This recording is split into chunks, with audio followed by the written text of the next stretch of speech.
Bismillahirrahmanirrahim. Assalamualaikum warahmatullahi wabarakatuh. Innal hamdalillah nahmaduhu wa nasta'inuhu wa nastaghfiruh wa na'udzu billahi min syururi anfusina wa min sayyiati a'malina. May yahdillahu fala mudhillalah wa may yudlil fala hadiyalah. Ashhadu an la ilaha illallah wahdahu la syarikalah wa ashhadu anna Muhammadan abduhu wa rasuluhu la nabiyya ba'dah. Allahumma salli wa sallim wa barik ala sayyidina Muhammadin wa ala alihi wa ashabihi ajma'in. La hawla wa la quwwata illa billahil aliyil azim. Ibu-ibu, bapak-bapak, kaum muslimin, mudah-mudahan hari ini hari yang penuh berkah untuk kita semuanya. Mudah-mudahan langkah kaki kita menjadi pengangkat derajat kemuliaan dunia akhirat kita. Dan mudah-mudahan dengan berkahnya majelis ini, harapan, doa-doa dan keinginan kita yang membawa maslahat dunia akhirat Allah kabulkan. Amin ya Allah ya Rabbal Alamin. Seperti biasa, mudah-mudahan menjadi jalan turunnya rahmat dan barokah Allah. Kita sama-sama baca kalimat thayyibah terlebih dahulu. Saya dulu, baru diikuti oleh ibu dan bapak semuanya. Bismillahirrahmanirrahim. La ilaha illallah.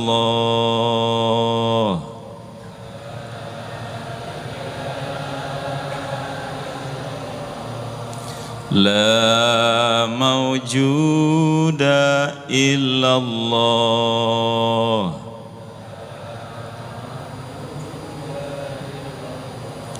La ilaha illallah.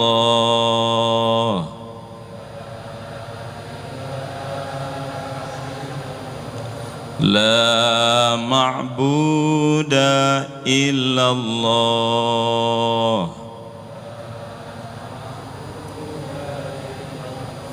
La ilaha illallah.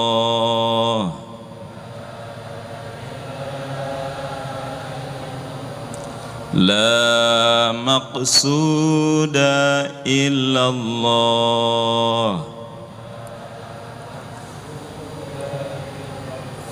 La ilaha illallah.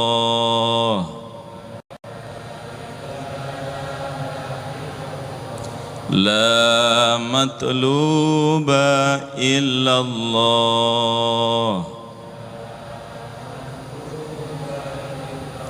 La ilaha illallah.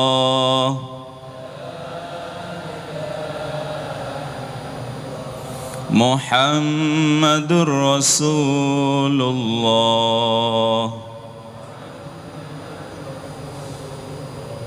Ilahi anta maqsudi wa ridhaka matlubi. Atini mahabbataka wa ma'rifataka birahmatika ya arhamar rahimin. Amin ya Allah ya Rabbal Alamin. Bibarakati umil Quran Al-Fatihah. A'udzu billahi minasyaitonir rajim. Bismillahirrahmanirrahim. Alhamdulillahi Rabbil Alamin. Ar-Rahmanir Rahim. Maliki yaumiddin. Iyyaka na'budu wa iyyaka nasta'in. Ihdinas siratal mustaqim. Siratal ladzina an'amta 'alaihim ghairil maghdubi 'alaihim waladdallin. Amin. Allahumma inna nas'aluka bihaqqil Fatihah bisirril Fatihah, bikaromatil Fatihah, bimu'jizatil Fatihah, wa bibarakatil Fatihah. Nas'alukal ijabah, nas'alukal barakah, nas'alukal salamah, nas'alukal afiyah, nas'alukal hidayah, nas'alukal ma'rifah, nas'alukal mahabbah, nas'alukal husnal khatimah. Amin ya Allah ya Rabbal alamin. Para ustadz, para ulama, para tokoh agama yang hadir, para orang tua yang selalu saya minta doa restu dan bimbingannya, ibu dan bapak sekalian, alhamdulillah saya seperti biasa mohon izin sebelum melanjutkan tausiah kita punya peraturan dulu. Peraturan pertama, angkat tangan kanannya semua ibu bapak yang punya tangan kanan, tempelkan pundak teman sebelah kanannya, ikuti kata-kata saya, Pak, Pak, Bu, Bu. Kurang kompak, Pak, Pak, Bu, Bu. Kalau dengar ceramah jangan ngantuk, bangun, bangun, bangun, bangun. Yang pertama jangan ngantuk. Saya nggak mau begitu sudah di masjid, apalagi mendung, teduh, sejuk, terus kita salah baca doanya Bismikallahumma ahya wa amut. Jangan. Yang kedua, angkat tangan kirinya, tempelkan pundak temannya. Hai teman-teman, kalau dengar ceramah handphonenya matikan. Jadi mohon di silent, disimpan handphonenya, dan cukup selfie-nya. Ibu-ibu pengajiannya belum mulai, sudah 3 kali selfie-nya gonta-ganti terus. Baik, siapa di antara kita yang merindukan untuk hidup menjadi orang mulia, angkat tangan kanannya. Tempelkan pundak temannya. Bapak, Bu, Bu, saya berniat dan berkeinginan untuk menjadi orang mulia yang dimuliakan oleh Allah. Ibu bapak saksinya. Sah, salaman kan kirinya. Ya. Mudah-mudahan jadi orang mulia. 1. Habib Zain bin Smith pernah berpesan, siapa yang mencintai ulama, duduk-duduk bersama ulama, belajar bersama mereka, membantu mereka. Kalau dia tidak jadi ulama, maka pasti salah satu anak keturunannya akan menjadi ulama.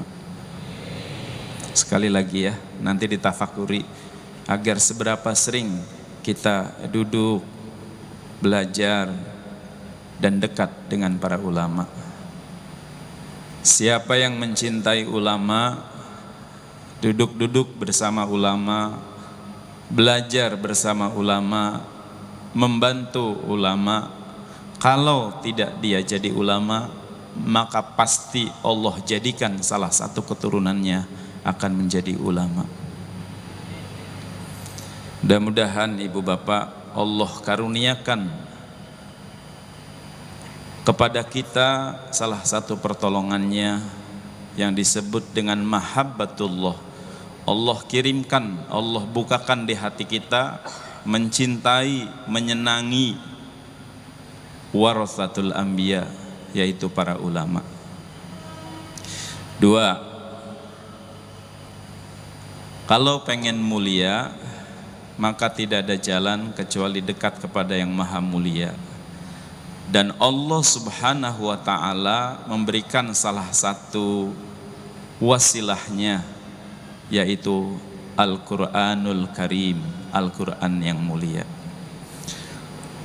Maka dengarkan baik-baik, siapapun, apapun yang menempel pada Al-Quran yang mulia, pasti akan terbawa mulia. Sekali lagi ya, saya pelan-pelan. Siapapun dan apapun yang menempel, yang berkaitan kepada Al-Quran mulia, pasti akan terbawa mulia. Ibu bapak, kenapa malaikat Jibril menjadi pemimpinnya para malaikat? Karena malaikat Jibril lah yang membawa Al-Quran kepada baginda Nabi Muhammad SAW. Allah muliakan menjadi pemimpin para malaikat. Di samping sudah karena kemuliaannya Rasulullah sallallahu alaihi wasallam menjadi sayyidul anbiya wal mursalin. Kenapa? Karena kepadanya diturunkan Al-Qur'an. Sekarang ibu bapak pasti bisa jawab, kenapa Ramadan menjadi bulan mulia di antara 12 bulan yang lain? Kira-kira jawabannya apa? Di bulan itulah diturunkan Al-Quran. Mulia, bulan jadi mulia.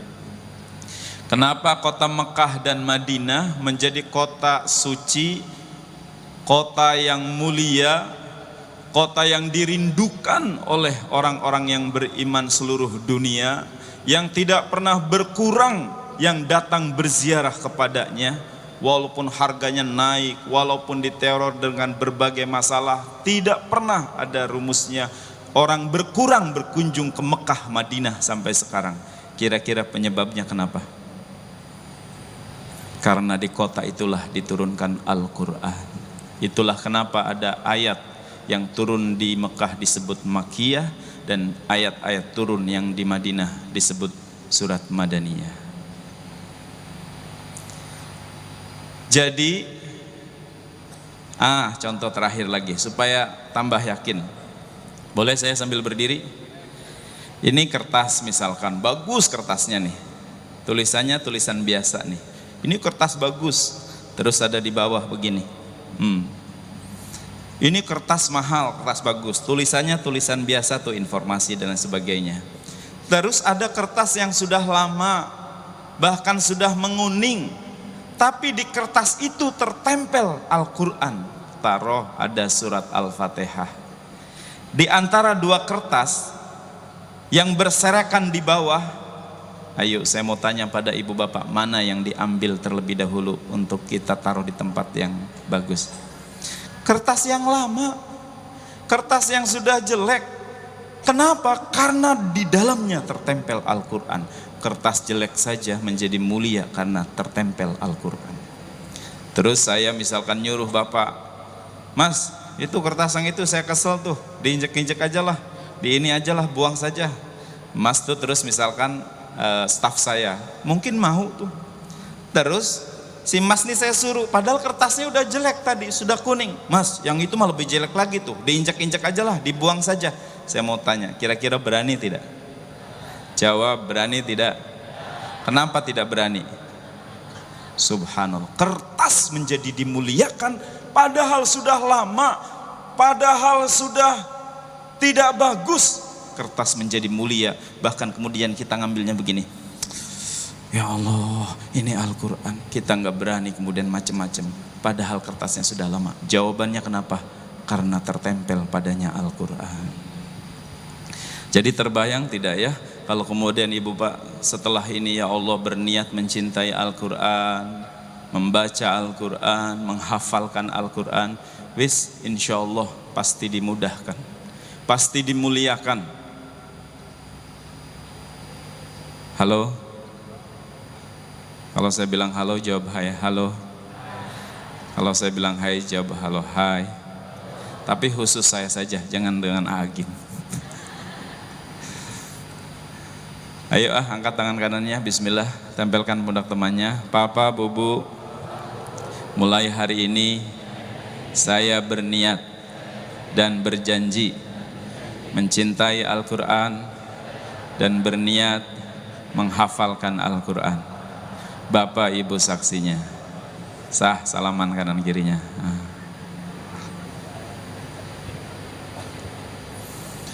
Sudah banyak ceritanya orang-orang yang dengan Al-Quran menjadi mulia.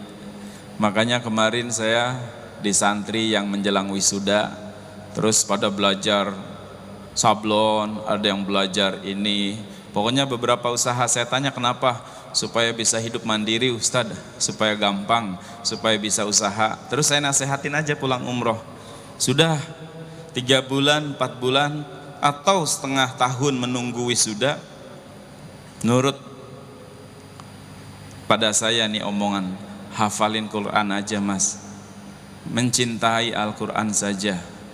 Kalau sampean sudah hafal Al-Quran, demi Allah pasti Allah urus dan Allah mudahkan, bahkan Allah muliakan hidupmu. Sampean sekarang hafal 30 juz, pulang kampung udah pasti jadi imam. Sampean hafal 30 juz, kemudian, dan saya lihat tidak ada ahli Al-Quran kemudian hidupnya susah. Waktu saya kuliah, salah seorang menteri agama waktu itu, Pak Tarmizi Tahir, datang ke kampus. Terus bulan puasa ada taraweh keliling. Yang ngimamin semester 6 salah satu teman Hafiz. Enak ngimaminnya. Selesai ngimamin, sambutan Menteri Agama. Sebelum sambutan ngomong, itu siapa yang ngimamin tadi? Deh semester berapa? 6. Aduh, makasih tersentuh Bapak dengan bacaan Qur'annya enak. Sudah haji belum? Belum Pak. Ajudan catat, dia tahun ini berangkat haji, masukkan ke dalam rombongan Menteri Agama. Masya Allah. Gara-gara apa? Gara-gara apa? Al-Quran. Nih ibu bapak nih kan sedang punya masalah, semua kelihatan mirip wajahnya gitu ya. Dah bu, Al-Quran aja. Tadi diturunkan Al-Quran, wa nunazzilu minal Qur'ani ma huwa shifaa'un wa rahmatul lil mu'minin. Masya Allah, obat dari segala obat dan rahmat. Rahmat itu berarti Allah sudah memudahkan, mengaruniakan kecintaan, mahabbah, pemberian kepada seorang hamba. Kalau seorang hamba sudah dapat rahmat, sudah selesai dan sudah beres segala-galanya. Ashabul Kahfi sulit apa dikasih rahmat oleh Allah, makanya diabadikan Rabbana atina min ladunka rahmah. Itu doa itu harus hafal. Wa hayyi lana min amrina rasyada. Di Al-Imran ayat 8, Rabbana la tuzigh qulubana ba'da idh hadaitana wa hab lana min ladunka rahmah. Masya Allah. Pak, halo, Bapak pulang kerja lagi capek-capeknya, istri ngomel terus, ngomong terus, jangan dilawan Pak. Capek, hadapi dengan Al-Quran. Istri ngomel, Bapak sambil tatap wajah istri, baca Quran. A'udzubillahi minasyaitonirrajim. Bismillahirrahmanirrahim. Qul a'udzu birabbil falaq min syarri ma khalaq wa min syarri ghasikin idza waqab. Tambah An-Nas, Al-Ikhlas. Ustadz, istri saya sudah saya bacakan Al-Ikhlas, Al-Falaq, An-Nas, masih marah terus. Jangan putus asa, lanjutkan ayat kursi. Allahu la ilaha illa huwal hayyul qayyum. Sambil tambah tiupan sedikit. La ta'khudhu. Berhenti Pak. Papa, Mama memang setan. Enggak Mama lanjut aja, marah. Bapak pengen baca. Benar Pak. Masya Allah. Ayo mulai Pak, mulai. Demi Allah, nih yang pemuda, yang galau, yang resah, gelisah, saran saya sih satulah, balik aja Al-Quran. Coba ngafalin Al-Quran, mencintai Al-Quran. Insya Allah sudah terbukti tidak ada yang tidak mudah hidupnya kalau kemudian dengan Al-Quran. Ustadz Jaka ada nggak di sini? Hadir nggak Ustadz Jaka? Nggak ya. Saya Ustadz Jaka tuh imam di DT Cipaku ya. DT cerita ke Ustadz apa sih yang Ustadz rasakan dengan kemudian menjadi imam penghafal Quran. Ustadz Gomar, saya tuh dulu bisnis ikan. Sudah 5 juta sebulan, sudah 7 juta. Wow, merasa hebat. Cuman bapak saya ngomong, ayah mah nggak seneng lah kamu banyak duitnya, tapi tidak menghafal Quran. Kakaknya menghafal Quran, hadiah umroh, jalan-jalan ke Jeddah, dapat motor. Tuh kakak enak jadi imam, hidupnya mulia, gampang bisa umroh, gara-gara Al-Quran. Belum tersentuh, sampai suatu saat yang membuat dia nangis, masih nyuntikin tuh Pak di empang ikan, ada adzan. Ya Allah, yang lain sudah ke masjid masih di empang. Hidayah datang ngomong ke ayahnya, ya sudah Pak, saya mau ngafalin Quran. Ditinggalkan bisnisnya. 3 tahun hafal Quran. Terus kiainya ngomong begini, Jaka untuk membuktikan barokah dan hebatnya Al-Quran, kamu merantau kemana saja, istiqomah pegang Al-Quran, Allah muliakan. Jadi dia uji coba tuh Pak, kan iman tuh perlu dipraktekkan. Ya Allah, ke Bandung, Surabaya, apa Jakarta? Jakarta, Bandung, Surabaya. Jakarta aja. Tanpa tujuan, bismillah. Nurutin nih riadah dari gurunya. Sampai di Ciputat, maghrib. Terus dia nanya, pertanyaan santri mah kan pasti begitu adzan apa? Masjid di mana? Tunjukkan Masjid Sarwa. Itu Pak yang sering saya baca buat ibu bapak, la maujuda illallah. Enggak ada satu detik yang namanya kebetulan. Saya ceramah dan materi ini boleh jadi tidak kebetulan. Di antara ibu bapak yang sedang resah, galau, gelisah, punya masalah, hendak kemana ini diadukan, mau bagaimana ini caranya, boleh jadi ceramah inilah jawabannya.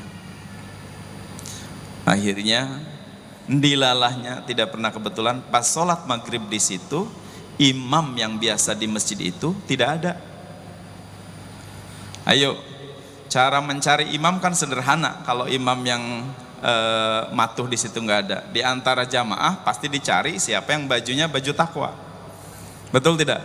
Siapa yang pakai peci? Ya Pak Imamen pasti nih. Itu kan santri mah pakai peci, pakai baju. Loh mas, imam. Dia suruh imam sholat maghrib Pak. Ya Allah Pak, takbir Allahu Akbar, mulai bismillah. Nggak kebetulan lagi, Agim datang, sholat di belakangnya.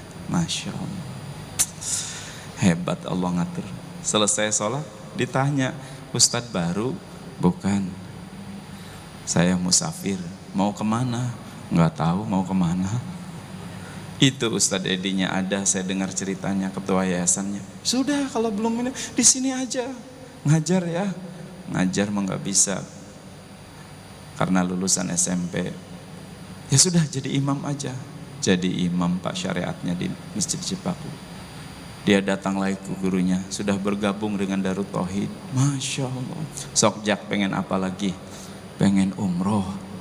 Balik lagi sana, latihan lagi. Mantepin lagi terus Al-Quran. Ngimamin. Ada salah satu orang jamaah, mudah-mudahan hadir di sini. Seneng. Sudah umroh belum Ustaz? Belum. Ini 1.800.000 buat bikin paspor. Ini bekal buat umrohnya. Masya Allah. Sudah umroh, bingung, umroh bisa bekal dari mana? Allah bikin satu jamaah tuh pada sakit, pada pegel. Ada salah satu jamaah umroh ngomongnya begini, kalau capek-capek, pegel apa, dipegang sama yang hafal Quran mah dingin tangannya. Satu orang dipegang sembuh, satu orang dipegang sembuh, satu orang selama di sana tuh banyak kemudian membantu orang. Ustadz Komar, saya berangkat 1 koper, pulang 3 koper. Masya Allah. Apalagi kata gurunya datang lagi, pengen nikah. Nikahnya gimana? Pengen dengan perempuan yang satu-satunya anak perempuan dari orang tua, yang orang tuanya sudah tua. Dari orang tua mah sudah tua kan? Halo? Itu Pak, semuanya sampai kemudian diceritakan, tiba-tiba ngaji, calon mertuanya dengarkan, tiba-tiba Masya Allah, sampai sekarang betul dia menikah dengan salah seorang akhwat yang satu-satunya dari keluarga itu anaknya. Masya Allah. Halo, siapa yang pengen umroh dan haji angkat tangan kanannya? Dah, ngafalin aja sekarang 30 juz. Disangka mau gini ya. Ngafalin, hafal 30 juz insya Allah. Saya pulang umroh terus jamaah ngomong, Ustadz kami mau patungan nih. Mau patungan apa? Ustadz Komar pilih salah satu jamaah yang bisa umroh, yang mau umroh. Terserah kriterianya Ustadz Komar aja. Tuh, berarti kalau hafal 30 juz itu yang akan saya pilih terlebih dahulu. Siap tidak? Ayo, apa enggak ada ruginya menghafalkan Quran? Angkat tangan kirinya. Niat yang sungguh-sungguh, tempelkan budak temannya. Papa, bubu, saya berniat dan bersungguh-sungguh mulai hari ini akan menghafalkan Al-Quran. Bapak Ibu saksinya. Sah salaman. Ya Allah, Mudah-mudahan ya, dimudahkan. Pulang dari sini cari mushaf, cari Al-Quran yang Bapak Ibu senang untuk bacanya, kemudian terus, nggak apa-apa Pak, sekarang sudah berniat, baru baca Idza Ja udah hafal, Al-Ikhlas, Al-Falaq sudah, Tabat, terus di kuliah Qul ya ayyuhal kafirun la a'budu ma ta'budun wala antum abiduna ma a'budu wala ana abidum ma abattum wala antum abiduna ma a'bud wala ana abidum ma abattum wala antum abiduna a'bud. Oke, wala antum abiduna ma a'bud. Maklum kita sudah tua nih, nggak ketemu anak kita ngajarin lakum dinukum ya alhamdulakum dinukum waladolin. Mungkin Allah seluruh malaikat tersenyum, ya Allah saking susahnya ngafalin. Baru kemudian hafal 7 surat itu kita meninggal dunia Pak. Dengarkan, kita meninggal dunia baru 7 surat yang kita hafal. Kira-kira sudah tercatat belum kita sebagai penghafal Al-Quran? Sudah tercatat belum? Masya Allah. Bismillah, mulai hari ini di mobil harus ada Quran, di ruang tamu harus ada Quran, di kamar tidur harus ada Quran. Dan betul tadi siapa tuh santri kita, Fikri satu hari asalnya cuma 3 ayat, kemudian Allah mudahkan, Allah kemudian kan walaqad yassarnal Quran, itu sudah Allah mudahkan, sungguh telah aku mudahkan, bukan akan dimudahkan Pak, sudah dimudahkan. Sampai ada yang saya baca di sebuah buku tuh, orang umur 65 tahun, dia sibuk, dia banyak masalah, dia banyak anak, kemudian dia dengar tentang cerita ini, ngafalin Quran Pak, 4 tahun dia hafal Quran, kemudian jadi motivator kemana-mana, hidupnya dimudahkan oleh Allah. 65 tahun. Nih yang di depan-depan ini kan belum kan? Halo? Berarti sangat mungkin tidak? Sangat mungkin tidak? Pertanyaannya mau atau tidak, sudah itu saja rumus hidup nih, mau atau tidak. Kalau orang yang tidak sungguh-sungguh mah ada alasannya aja, sibuk Ustadz, saya belum lancar Ustadz, saya belum bisa Ustadz, itu mah alasan aja. Allah udah janji walaqad yassarnal Quran, sungguh telah aku mudahkan Al-Quran. Makanya ya sudah, tidak aneh tadi Kang Fikri, selanjutnya sehari saya hafal 6 halaman 3 lembar, lebih dari itu saya percaya, lebih dari itu saya percaya. Masya Allah. Satu, jadi kalau pengen mulia balik ke Al-Quran, karena Al-Quran jalan kemuliaan. 2, Allah berfirman inna akramakum indallahi atqakum, sesungguhnya yang paling mulia di antara kalian adalah orang yang paling bertakwa. Jadi siapa di antara manusia yang paling mulia? Yang paling bertakwa. 1 ayat saja nanti saya bahas supaya ibu bapak pulang dari sini tahu ciri orang yang bertakwa. Sebab jangan ngaku-ngaku takwa kalau tidak punya cirinya. Segala sesuatu tuh punya ciri. Terasi cirinya bau. Yang membuat terasi dicari ibu-ibu tuh karena baunya. Yang pertama kali seorang ibu beli terasi, diapakan dulu? Dicium. Karena itulah ciri terasi. Ciri terasi itu bau. Ya itulah ciri yang buat terasi dicari ibu-ibu. Ciri orang bertakwa apa? Mana yang mau ngaji nih? Ya, coba Ustadz bacakan surat Al-Imran ya Ustadz. Ayat berapa disebutkan? Quran surah Al-Imran ayat 133 dan 134. A'udzu billahi minasy syaithanir rajim. Wasari'u ila maghfiratin min rabbikum wa jannatin 'arduha as-samawati wal ard أعدت للمتقين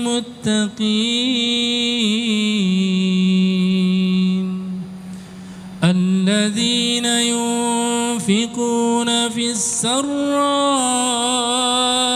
والضراء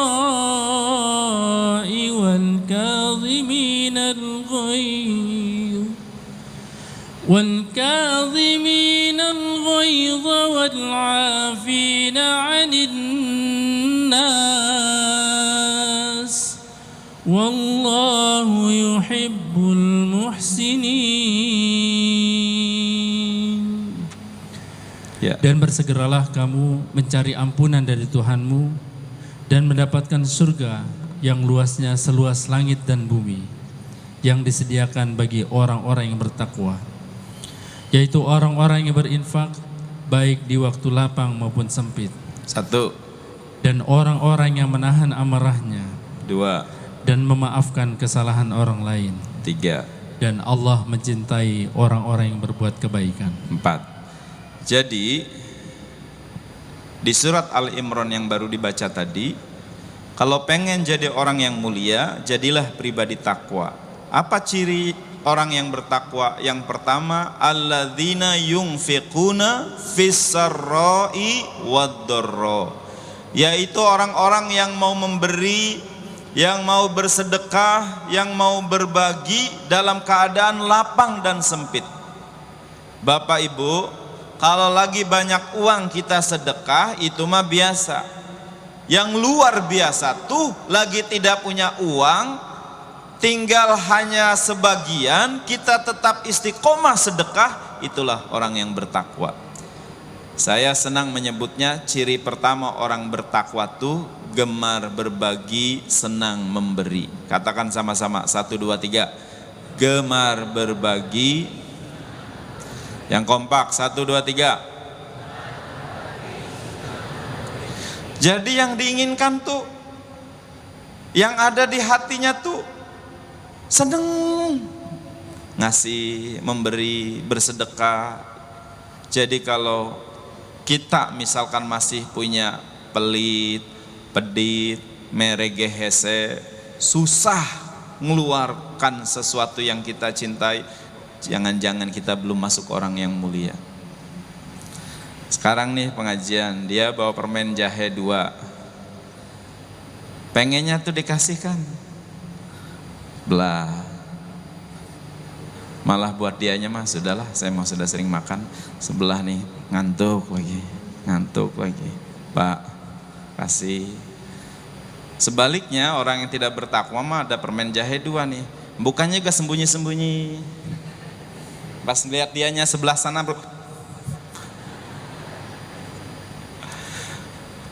orang bertakwa mah kalau jadi tuan rumah yang senang segera menyuguhkan dan menyenangkan tamu.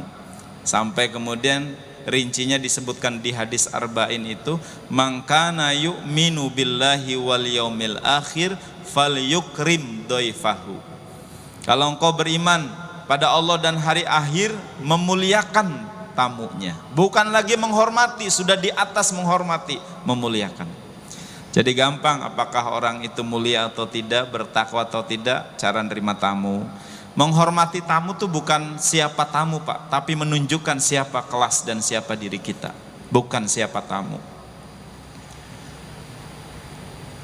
Tamu datang, sudah langsung,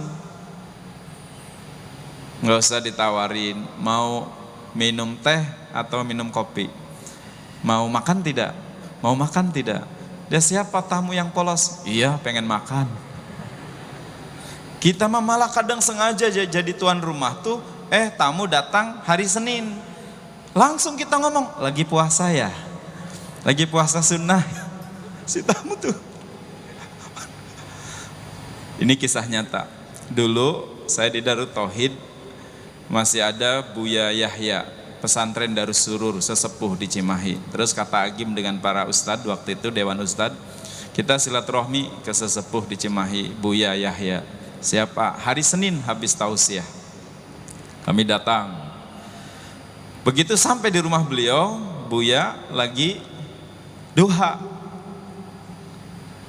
Bukan Bu Yaya yang Cirebon ya, ini Bu Yaya yang Darussurur, sudah meninggal. Semoga Allah melapangkan kubur beliau, seorang waliullah.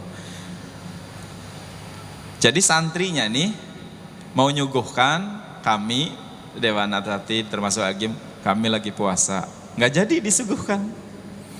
Selesai salat duha, Bu Yaya langsung ngomong, santri ini ada tamu dari tadi kok nggak disuguhkan, nggak dikasih jamuan.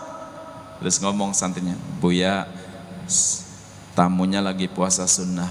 Urusan puasa mah urusan tamu, urusan tuan rumah nyuguhkan saja, memberikan jamuan saja. Nanti juga kalau tamunya ngerti pasti buka. Kita saling nengok, buka. Terus saya sejak itu usul ke Hakim, gimana kalau silaturahminya Senin Kemis saja? Masya Allah, kita mah kadang malah kebalik ya, dahuluin ke tamu tuh. Ayo, suguhkan.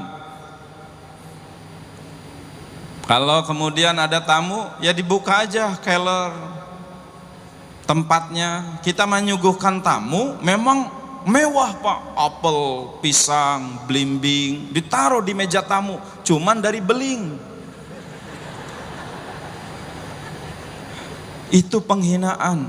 Memang tamunya kuda lumping. Masya Allah, harusnya jangan taruh di meja tamu, diambil, diganti dengan yang asli. Silahkan.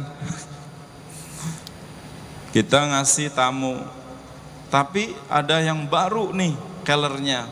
Itu tuh apa tuh, solasibahnya tuh nggak dilepas, masih dibungkus. Terus kita ngomong ke tamu, kalau mau buka aja ya, buka aja. Siapa tamu yang berani?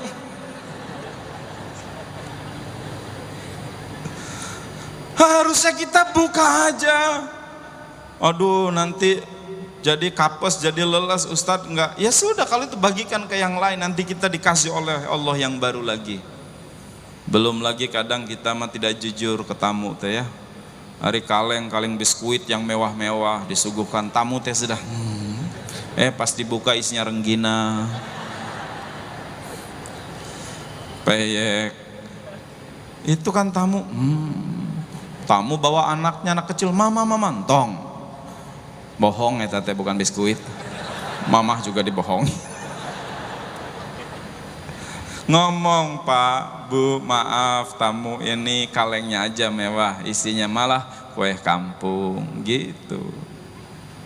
Tamu nih suka ngambil kacang terus. Di antara 3 pilihan yang dia makan terus, kita tuh harus peka. Ya Allah, kalau orang beriman tuh terasa, pasti suka kacang nih, makanya dia ngambil. Ayolah, begitu dia mau pulang, ambil plastik, bila perlu sama kellernya bawa.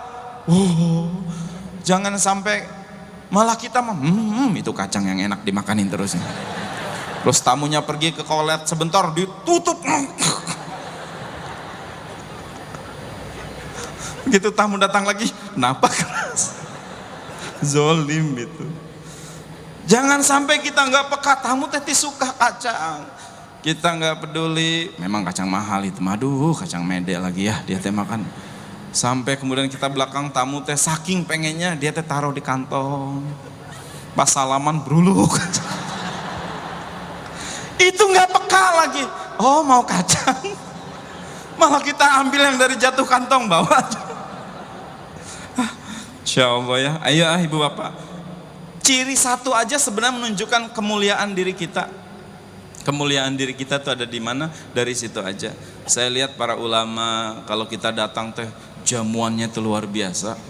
Orang tua dulu kenapa barokah? Kalau ada tamu tuh nyembelih ayam, nyembelih kambing, bikin ini, seneng tamu tuh datangnya membawa rahmat, pulangnya menjadi penggugur dosa. Halo? Nih, orang beriman bertakwa dari sini saja makan siang tuh sudah mikir, bayarin siapa yang saya ajak. Beda dengan orang pelit, makan di mana ya? Kalau di sana ketahuan sama dia, jangan, pasti dia minta. Ayo senang memberi, gemar berbagi. Siap semuanya? Angkat tangan kanannya, tempelkan pundak temannya. Papa, Bubu, saya berjanji mulai hari ini senang memberi, gemar berbagi. Bapak Ibu saksinya. Sah, salaman ya.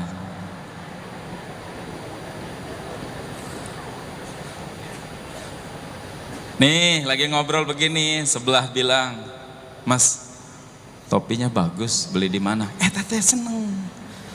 Kalau orang bertakwa, pakai. Ya Allah, boleh jadi Pak topi ini yang peci ini yang buat kita masuk surga. Besok dihisab kita di hari kiamat, kemudian ternyata amal buruk kita lebih banyak, digiring kita ke neraka. Teman kita yang di Istiqlal tadi, ya Allah, saya kenal Bapak itu ya Allah. Pernah suatu saat pengajian Ahad ya Allah, saya cuma bilang pecinya bagus, diberikan ya Allah. Peci itu saya pakai tahajud, pakai duha. Kalau engkau terima pahalanya, berikan pada dia ya Allah. Kata Allah, hambaku saja rahmanna seperti ini. Malaikat tutup pintu neraka, balikan Bapak itu menjadi ahli surga. Boleh jadi itu yang menyebabkan kita. Bu, Ibu, habis sholat zuhur, Ibu teh terus habis salaman, Neng, model mukena baru ya? Ih bagus, beli di mana? Kalau saya jadi ibu, ya Allah, ladang amal ya Allah. Baru beli kemarin ya Allah. Belum saya lepas harganya juga ya Allah, 750 ya Allah. Lepas jangan harganya ya Allah ya. Mau saya kasihkan. Kalau saya lepas dia nggak tahu ini yang mahal ya Allah. Kalau tidak dilepas nanti ikhlas tidak ya Allah ya. Waduh Bu, Insya Allah. Boleh jadi ibunya mah tahajud males. Begitu tadi si ibu yang dikasih mukena, saking senengnya pakai mukena itu, rajin duha, rajin tahajud, rajin sholat. Masya Allah pahalanya mengalir. Jangan menjadi orang, Neng, mukena baru ya? Beli di mana? Ya dong Bu, siapa dulu? Ibu nggak tahu ya ini model baru ya? Tinggalan zaman. Ini tuh model baru Bu, banyak bordilnya, ini harganya 1,5 juta loh Bu, kemarin kita lagi diskon 50. Waduh, jangan-jangan itu yang buat kita sholatnya tidak khusyuk. Allah Akbar. Pas rokaat kedua, pas rokaat mau kedua, mukena kita keinjak. Kan ada ibu-ibu yang mukenanya bagus, begitu habis sujud, mukenanya keinjak. Ditarik-tarik, yang sebelahnya nggak peka. Daripada sobek, sholatnya gini. Belain mukena, Masya Allah. Ayo mulai hari ini saya latihan. Enak Pak begitu. Bahkan nanti di surat Al-Baqarah tuh, lan tanalul birra hatta tunfiqu mimma tuhibbun. Tidaklah disebut sampai pada puncak kebajikan sebelum kau sanggup memberi apa yang masih engkau cintai. Pak, Bu, Pak, dah latihan aja, tengok kanan kirinya mana yang bagus. Ibu kok ngomong sekarang. Tuh ibu langsung.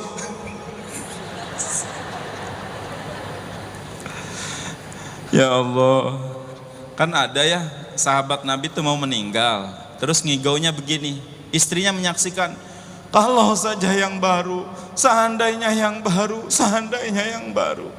Terus yang kedua, kalau semuanya, seandainya semuanya. Yang ketiga, andai saja yang besar, andai saja yang besar. Syahadat, meninggal dunia, selesai dikebumikan, istrinya datang pada Rasulullah, ya Rasulullah, saya mau mengadukan sesuatu. Ada apa Ibu? Suami saya menjelang meninggal, sakaratul maut, mengigaunya, andai yang baru, andai yang baru. Coba kalau semuanya, seandainya yang besar. Apa ya Rasulullah? Pengetahuan Rasulullah tuh kana yakunu sayakun. Yang lalu, yang sekarang, yang akan datang, itu gamblang di hadapan Rasulullah. Rasul tersenyum, Ibu tahukah, begitu sakaratul maut, suamimu dibukakan karunia dan pahala dari apa yang dia infakkan. Kenapa dia mengigau? Coba kalau yang bagus, coba kalau yang bagus. Waktu musim dingin dia punya mantel yang lama dipakai, yang baru dia bawa karena mau ke masjid. Niatnya sampai di masjid yang lama dilepas pakai yang baru. Di tengah jalan ada seorang pengemis yang, Tuhan saya kedinginan, bagi baju hangatnya, bagi mantelnya. Sahabat nih mikir, yang baru, yang lama. Kira-kira kalau ibu bapak punya jaket baru, jaket lama, ada yang minta, mana yang dikasih? Ini ya bakal ngigau nih. Sama. Sahabat juga begitu, yang lama dia kasih, yang baru dipakai ke masjid itu. Itu Bu, dibukakan pahalanya, yang lama aja seperti itu. Ya Allah. Makanya hari akhirat disebut yaumun nadamah, hari penyesalan. Yang ahli neraka menyesal, yang ahli surga juga menyesal. Ustadz, ahli neraka menyesal masuk akal. Kenapa ahli surga juga menyesal? Karena surga tuh nanti bertingkat-tingkat, karena pahala tuh berlapis-lapis. Menyesal sahabat, ya Allah kalau saya sedekah jaket yang baru, aduh seperti apa pahalanya, yang lama aja. Nah menyesal Bu. Dua, kata Rasulullah, dia punya uang 10 dirham sama 1 dirham. Ada pengemis. Saya tanya lagi ibu bapak, kalau ada